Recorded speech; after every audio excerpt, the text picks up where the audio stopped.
So we got a 2017 Lexus ES350. I'll show you where the cabin filter is located. We're gonna check this one today. So if you go into the glove box, pull out everything you have in here. We're gonna need to remove this tray.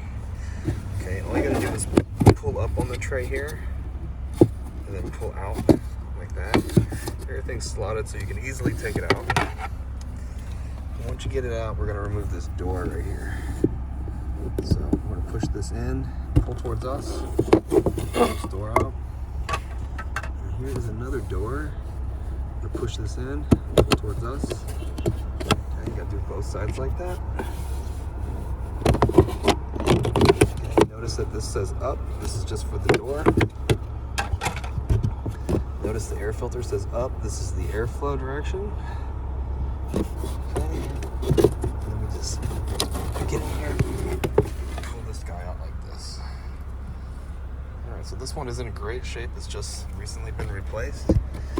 If you need one, I'll have a link down in the description box where you can get one. So check that out.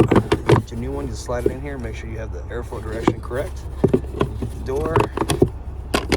Just lock it back on here. Get the exterior cover. And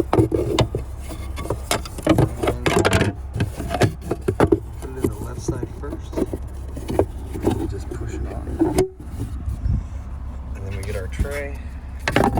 The right side of the tray goes in first. Just match up the little slots. Then you push it down like that. And you're good to go. I hope the video was helpful.